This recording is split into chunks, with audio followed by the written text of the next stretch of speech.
Everybody stand, even the ones in the back that you think I can't see you. Come on, Look at this. This is amazing, a commanding presence. Please, please, please. I mean, if you're a minister, I humbly, please. Okay, ladies and gentlemen, can you do me a favor? For all of those of you that have an Iranian passport, please sit down. For all of you that are living in Iran, please sit down. For all of you that have visited Iran, please sit down. Fantastic. Now, there are some customers that Air France and KLM does not know.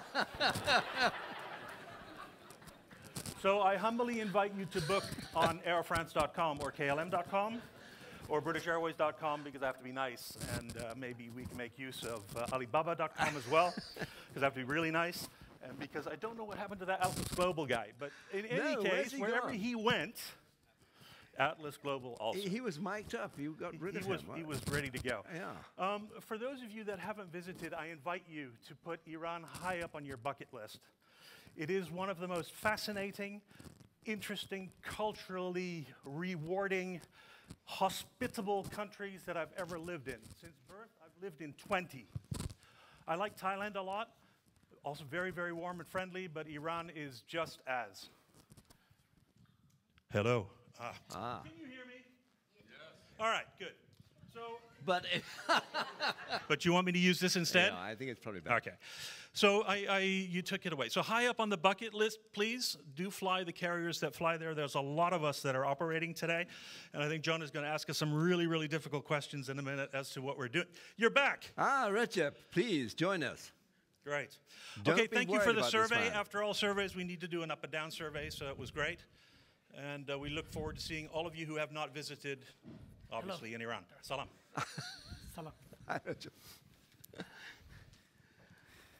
As they say, better late than never.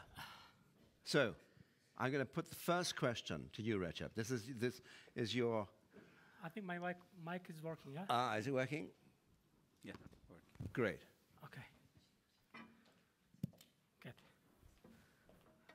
What do you feel, Recep, is the worst feature of trying to be a tourist to go to Iran? Wow. This means you've got to try and answer, not just diplomatically, but also honestly. What? Is it the visa? Is it hotels? Is it getting on an airline? What is it? I think if you're going from outside. There's a tremendous capacity to fly to Iran. Mm-hmm. But unfortunately, as a tourist, there's a capacity problem of accommodation in the market. So what has to be done there first is huge investment needs waiting for hotel chains.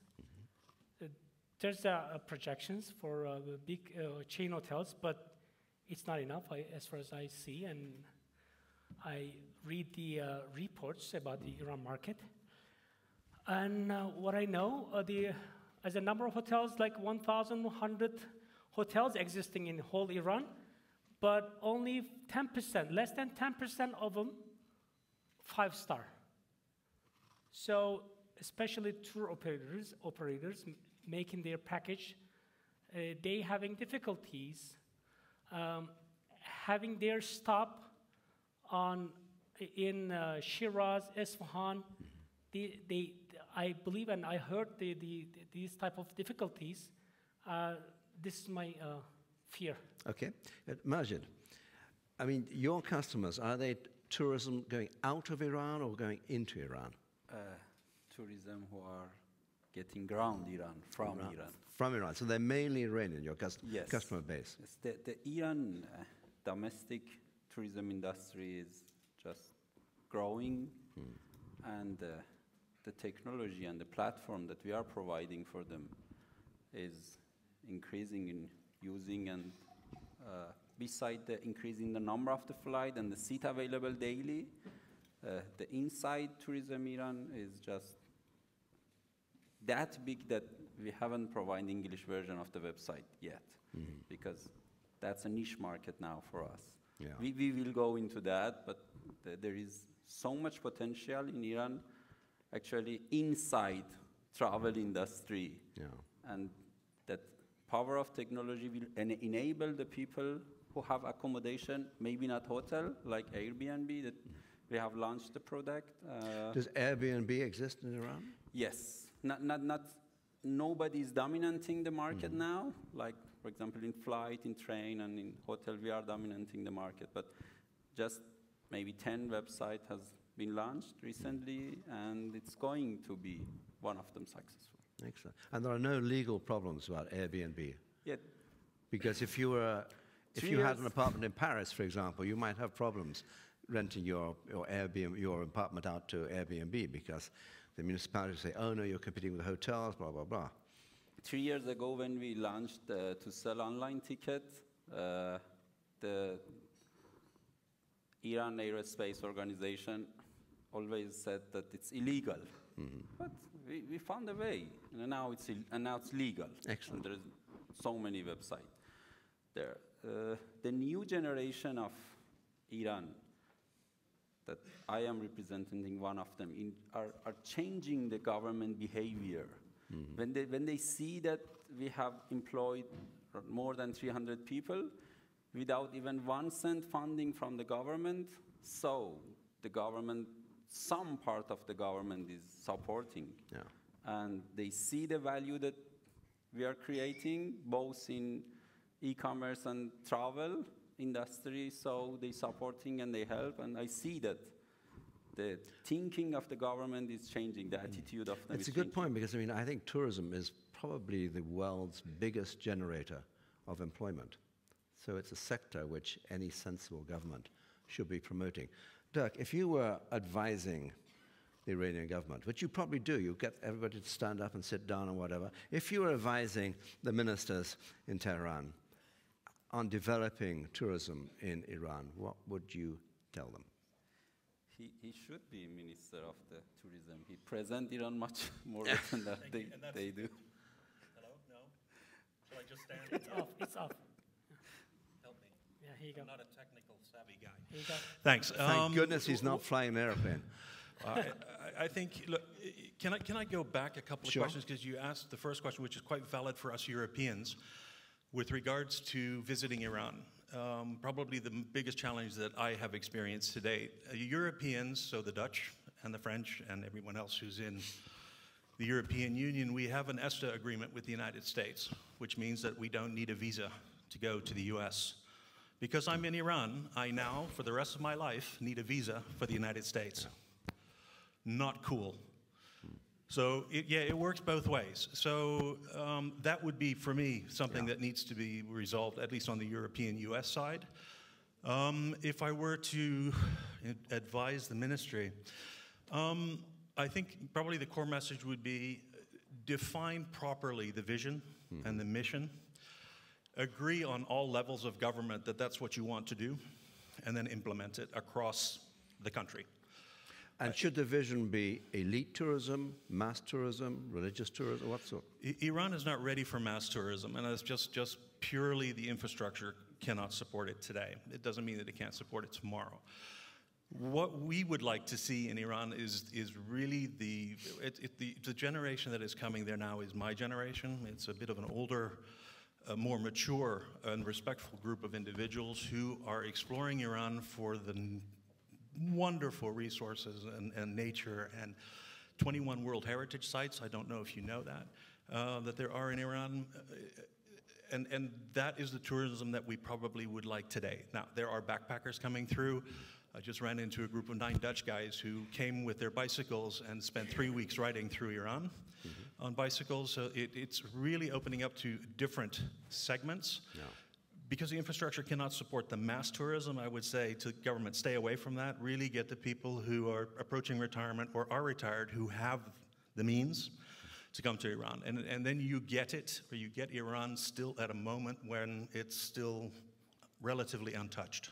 Yeah, that's a good point. Recep, I mean, Turkey has been very successful as a tourist center. It's been very successful as an airline hub with Istanbul. And it's suffered enormously recently because of terrorism. Yeah. So there is that vulnerability, which has not actually been demonstrated within Iran, apart from that dreadful attack by Islamic State in Tehran, but that was really the exception. Is there any way in which you can envisage Iran taking part of Turkey's traffic? There is a way to shift some of the market to Iran, but as Mr. Dirk just specified, there has to be some projection have to be done. So first of all, infrastructure-wise, the domestic and international airports have to be placed in the same area, same place. So to boost the traffic, having the interline agreement or code-share flights with the Western or Eastern carriers, you have to be providing some kind of benefits to those carriers. Just providing your domestic connectivity. But at the moment, I don't think Iran has this ability. Yeah. So also, I've seen and I heard the projection regarding the accommodation investment, and every year I believe $3.5 billion investment is just it's happening, being done in Iran, but it's not enough. It's because once you look at the foreign visitors traffic, it's just increasing more than 12%. So last 3 years average is just more than just to 12%, 11%, and people don't have chance to to catch the good quality of accommodation. Yeah. So also for those working at these facilities have to be trained well, and there's a projection to 2025 or up to 2034. So with the average growth of 5.5% on the international traffic growth, but to do that increase, there has to be 275-star hotel have to be established and built up in the country. That makes around 4 million jobs. And you just calculate the contribution to the economy. But when you said about service, was the implication that you don't think the level of service would be high enough? I mean, are you talking about the way staff treat clients? Because Iran has a reputation for being very hospitable. Hospitality is something else, but having a service of the standard service of quality, it's a different thing. I'm not just saying it's a bad thing, but just having the same kind of standard. Yeah. They're having in Switzerland, and also the same standards in Iran. Yeah. I mean, it's an interesting point because, I mean, Dirk's employer, Air France, as opposed to Kayla. I mean, France, the French have an expression, le client n'est pas roi, the client is not the king. Whereas if you're in the United States or Britain in the Anglo-Saxon world, the assumption is always that the customer is right. Even if the customer actually is wrong, nonetheless, you pretend that he's right. And that's not the case in France. And so you get all these complaints about French snooty waiters in restaurants and so on. Is that a feature in Iran or not? Iran is going to a new level that the colleagues are actually the king. Yeah. This is my belief and our company way. Yeah. The level of the service that Derek and Rajab are talking about is that about the governmental hotels, that they are dominant of the market, especially in Tehran. So the government is not treating their actually colleagues and the people who are working there very well. so they don't do the service. Well, but the private sector, which is coming to market, they are changing the industry. Yeah, for example, 2 new hotels in 5-star hotel in Tehran has been established during the past years, and they are changing even the governmental part. And when you sit down with Bunyat guys, the head of the tourism, they are ready to outsource the management. Yeah. They know that they cannot do it anymore, and they are ready to use young people and educated to outsource the management and just have the But one of the ownership. themes of this conference has been that there isn't enough management expertise in Iran. There needs to be more. Was that an exaggeration, or? The thing is that the West is doing good job to provide the good facility for the young people to leave the country. When I walk in Zurich, I enjoy the culture, I enjoy the beauty of the city. I think to myself, okay, well, let's come with the family to Europe. There is people who are leaving the country, but the success story that e-commerce are bringing into the actually Iran, and the support of some of government. For example, we had a meeting with about 7 ministers, 7 of the e-commerce leaders, one in retail, I was in travel, another in transportation. The minister talking was that we are behind you, but we support you. Yeah. Be a tough guy, know that we support you, but you should find your way because you are so fast during the past 3 years. So it's up to you to succeed. Yeah, we start from zero now. It's over 100 million USD per year. That's a sale of the just our actually company. Pretty good. So the government see the changes, and one thing I want to add is that we are talking about the government so much. I see that we could change the behavior. We could change the standard by showing that we are in favor of the society. We are even in favor of the government. When we create job, when we do the better service, even most of them using our platform and they know us. Yeah. Dirk, you looked as if you were bursting to say something just now, and then you didn't burst. So, tell me. No, I've learned to control myself a little bit in Iran. Iranians are always right; they're never wrong, which is really interesting, and they also don't like to lose. So, in discussions, it's quite interesting. But just coming onto the management.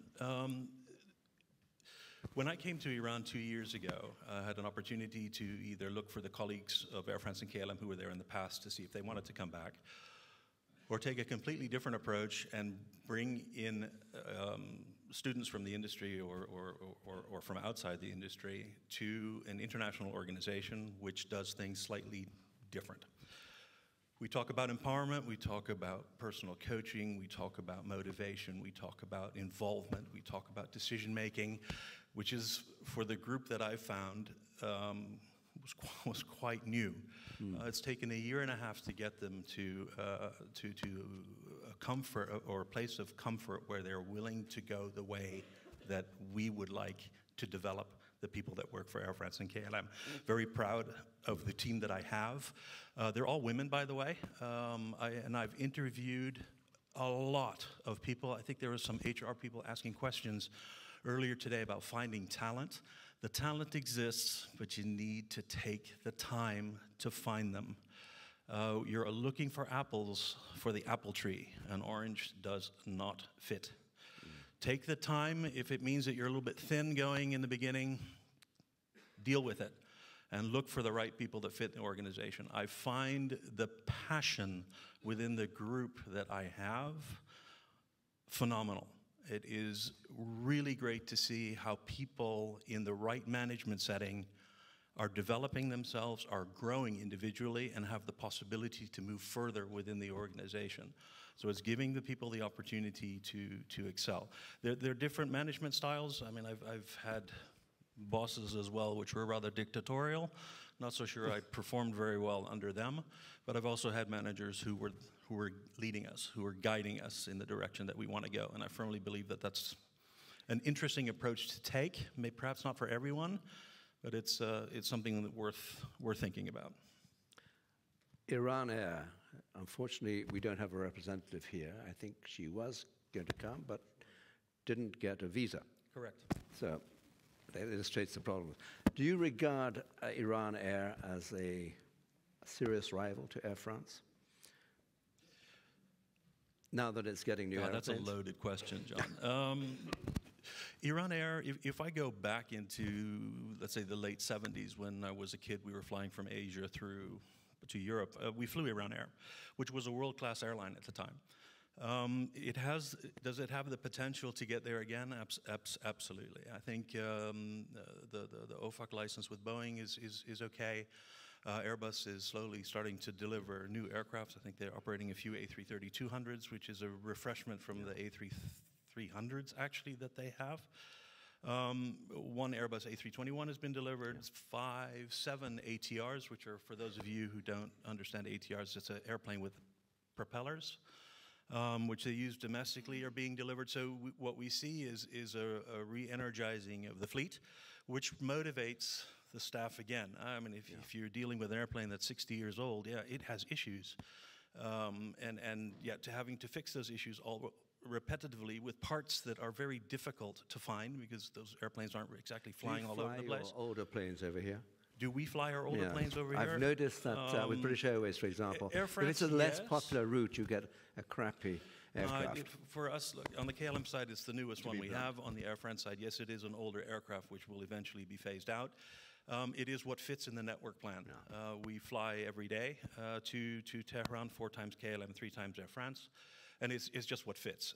Usually you get the same aircraft if you have a daily rotation. It's a lot easier. Yeah, I mean, I've flown Turkish with beautiful product, and I've flown Turkish to Iran with a terrible product. It's just the aircraft that's available at the time. Okay, let me stop you there, and because I promised we would finish at 3. So this is time for a couple of questions. Gentleman here, and Barbara Slavin there. So take the 2 questions first of all. Please be nice. Gentleman first, he's just put his hand up there. There we go. Oh, it's a competition for microphones. Okay. Thank you, everybody. My name is Nick. I'm from aviation. I'm originally from Isfahan, and it's always a hassle. I mean, now thanks to some airlines, they fly to Isfahan. Is there any plan for Air France, KLM, or Atlas Global to fly to other major cities? Because a lot of Iranians use it to go to West Coast in USA and Canada, and it's quite a hassle. Yeah. Thank you. Yeah, it's a really good question. I'm only going to talk for Air France and KLM. The answer to the question directly is no. Today, there are no plans to do other cities. But that doesn't mean that there are not opportunities to do other things with other carriers in order to facilitate that process. Today, we are challenged because the airport infrastructure at the international airport is such that domestic capacity cannot fit. It's as simple as that. So what they've done correctly is that all domestic flights operate out of Mehrabad. However, Mehrabad is 40 kilometers away, if I'm not mistaken. There's a beautiful rail link that just has been constructed between the international airport and the city, and they forgot about the domestic airport. So I don't know if they forgot about it or not, really, but I'm going to say that they forgot about it because it doesn't connect. That would be a major improvement, and also to connect perhaps the rail network. Maybe too much of an investment today for Isfahan or for Shiraz or Yazd to do, but that could be a solution until the new airport is built, and then you can integrate domestic with international, which is really the way it should go. Now, having said that, if you look at the tourism plan for 2025, we're looking for 20 million tourists. Then the design of the airport today that's on the table, my question is it big enough? Iran, 88 million people, the demographic of 15 to 35-year-olds who are coming to fly in the future. That's a lot. And so that airport, when it's built, needs to be built for a projection into the 2050s, 2060s. Okay, let me stop you there. Atlas Global to fly to Isfahan or not? Yeah. Yes. Is it that's one answer. Yeah, as Atlas Global, we have a projection, but I cannot just specify the exact time frame for Isfahan. Before that, we have actually a plan to start operation to Mashhad, and we daily operating to Tehran at the moment. Then Shiraz, right after Shiraz, we have a plan to operate to Isfahan. Excellent. Barbara. Yeah, Barbara Slavin from the Atlantic Council. Who are you hoping will come to Iran? Who are you targeting? Given the restrictions on dress for women, the fact that you can't consume alcohol on Iran Air or in public, is there a focus on Islamic tourism from some neighboring states? Is it primarily on older Americans and older Europeans? I'm just curious who the target is for tourism. Now who should answer that? Well, For me? I think Majid, you're the Iranian here, so... Yeah. Or anybody, Recep as well, whatever. Yeah, I can just tell my opinion. So as Atlas Global, what we focus is actually people who likes let's say, starting from the religious tourism, Shia tourism. Yeah. They mainly, just going to Mashhad area from all over the world, just starting from Iraq or Middle East, from the West, especially we have more than 1 million Shia living in Istanbul, so we have that community just to promote the Mashhad area, the Imam Reza, Shireen. So medical, cosmetic tourism. So Iran is pretty much well known about this, and just people from all over the world just flowing into Iran. Yeah. And yeah, if I may, I think the question is valid. I think the demographic that we're looking for, it is the respectful tourist coming to visit Iran. We respect the culture. We're looking for individuals who come to Iran to experience that culture. Part of that culture is the hijab. I will be honest with you, my wife is not excited about it. If she didn't have to, she wouldn't. But we are guests in Iran, and we follow the rules of Iran. But you don't see Iran becoming like another Dubai or Qatar, where you have a... I hope not, but you're talking to the wrong guy, because I really don't like Dubai. I hope... Where you have this sort of, strange dichotomy between austere form of local behavior and then rather louche foreign behavior. You're right. I think... Yeah, what do I think? For now, I think we attract the customers to Iran who really want to experience Iran as it is today. Yeah. What's going to happen tomorrow? Okay. Please tell me. There was a question, a gentleman over there with his hand up. And then is there one last question? We'll take the two together. Yes, and just in front of you, yeah. So two questions. This is Maddie from Aral Investment Group. In terms of tourism/aviation, there is a bit of ambiguity that who is in charge on the government level to give you the permission.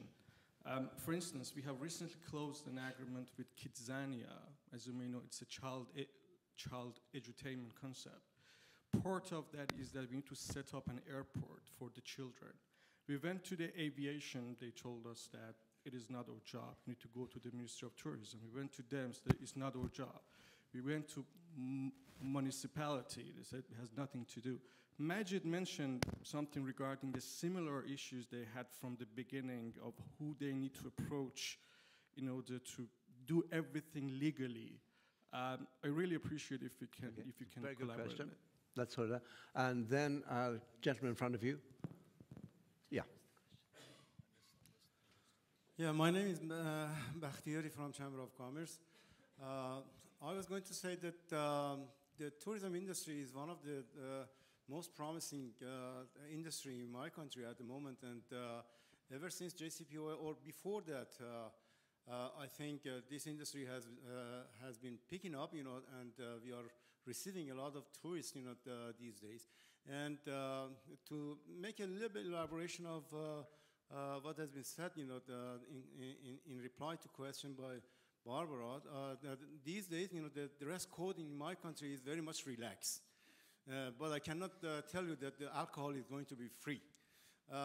Anyway, the tourists at the moment, are coming to Iran, as it was mentioned, by that gentleman, is just for the historical and cultural, let's say, interest. And there are quite many number of, let's say, tourism sites or historical sites in my country, thousands of them. Many of them, of course, have been registered, with the UNESCO, and there are a lot of interest, on the part of the present tourists, that are coming to my country and seeing all those sites. Yeah, you certainly have a huge amount more to look at than if you go to Dubai or Abu Dhabi. Let's just have the gentleman in front of you as well, and that'll be the last question. Yeah. Okay. Hi, Daniel from the Financial Tribune. I'm just wondering, they have plans for Imam Khomeini Airport to turn it into a hub. However, like they said about the alcohol question, a few years ago, Mahan did connection flights between Birmingham and Thailand, and there were many confused English tourists walking around in shorts and a hijab through the airport. And I'm just wondering about what the plans are for the organizers of the airport to try and deal is Tehran as a hub, because if they don't relax certain issues like hijab and whatever. Okay, thank you very much. Who's in charge? Majid. For the regulation, for me it's complicated where to go. I started things usually, then they come to me and say you should have these permissions. Okay, what's the document I should provide? Permission. Yeah. But in airport it should be airport organization, airport company. There is a company regarding to the rail transport ministry that is in charge of the airport. Okay, Dirk, who's in charge? Yeah, I'm not. I would like to be, but I'm not. There were a couple of parts to the question. Did I hear something about kids? Children at the airport? Yes. I missed that. So who's in charge? In terms of operating to from Iran, there are bilateral agreements between governments which allow Air France and KLM to operate. They determine the number of frequencies that we're allowed to fly, and sometimes they determine the number of seats we're allowed to sell. For slots, it's the airport. When are we allowed to arrive? When are we allowed to leave? But I think the question was really, if you want to organize something new, who gives you the permission? Who gives you the approval? It's government to government for flight approval. So that would be the Ministry of Transport and Urban Development would be the first door to open. And then the final question, I think, Dirk, because you're the... I missed it. I heard children, and I have a few of them. So they are important to me, and I have grandkids as well, and they're even more important. So I'd love to answer it, but I didn't get the question. Okay. But the final bit, if Air France has the lack of wisdom to have British tourists transiting at some point, getting drunk on flight and so on, and that was a question from Daniel. What do you do? I mean, how do you cope with this sort of cultural problem? We don't transport British customers.